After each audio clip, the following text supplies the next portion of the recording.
Okay, this is a video just going to talk you through some marking out tools that you might use with wood, plastic and metal. So for our first tool, this is a steel rule. So it's the units are in millimeters and the 0 is at the very edge of the ruler. So we'd kind of use that with all three of our different types of materials. So I'm going to show you timber first. This is a piece of pine, so we've got our nice grain.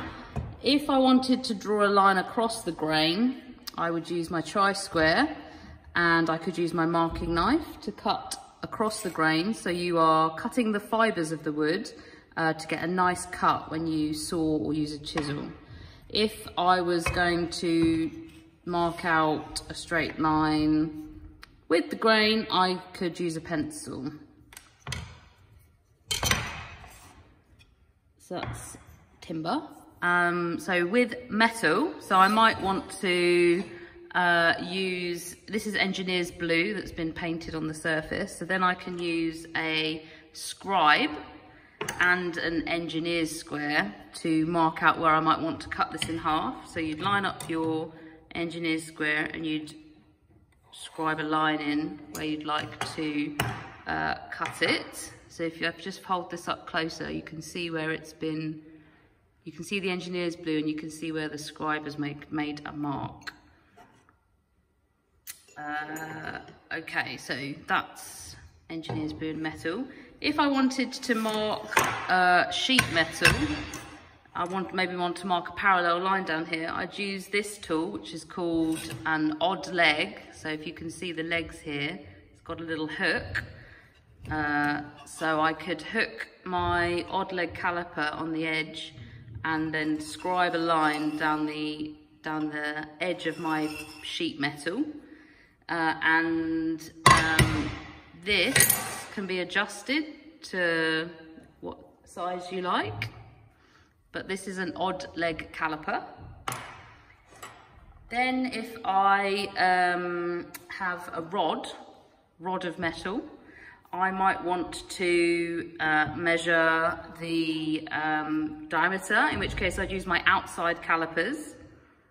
So these are a bit stiffer, but you'd line it up to be the diameter, to be the width, and then you would take out your material and you'd use your steel rule to calculate measurement. So they're outside calipers.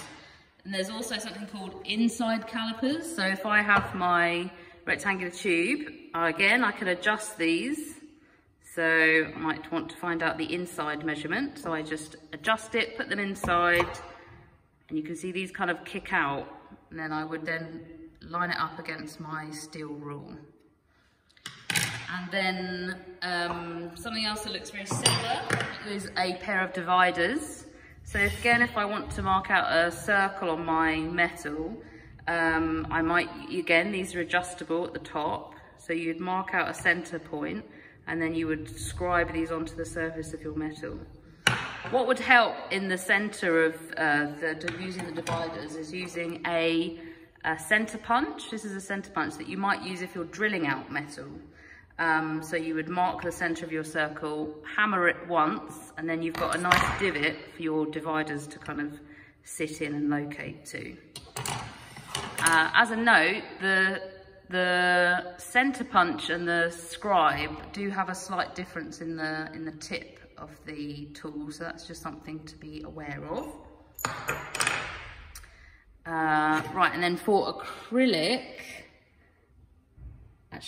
for acrylic, what I might use is either my tri-square or my engineer's square, and I'd use a Sharpie, a permanent pen, to make marks on, as I can take it off with chemical afterwards. So again, that's something to just note. There's just a difference in size, and if it was a diagram, you might see these 3 dots on it, so that might be the distinguishing features. If I want to get the same size objects, I might use a piece of card or a piece of paper, and I can draw around it like a template. So that would be a template. So that would maybe have to make that a bit smaller for that. But again, if you're drawing around something, a piece of card, it's a template. And then if I wanted to mark a parallel line on this, so if I was making a comb joint, for example, I can set the distance between the sharp point there and this bit. This is a marking gouge, and you line it up. So I've measured the thickness of my wood, and then I'm going to move it this way and then draw a line all the way across it, and that's going to be my start of my marking out if I needed to make some really accurate joints. And then the last thing I want to show you is a digital version of the calipers. So this is a digital vernier caliper. So if I turn it on,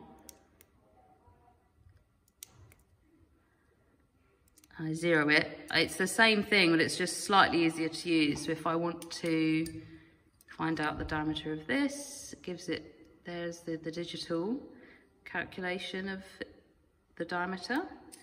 I can also figure out the internal measurements.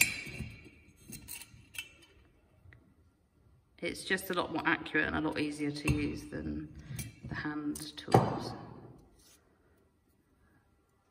I can zero it and then I turn it off.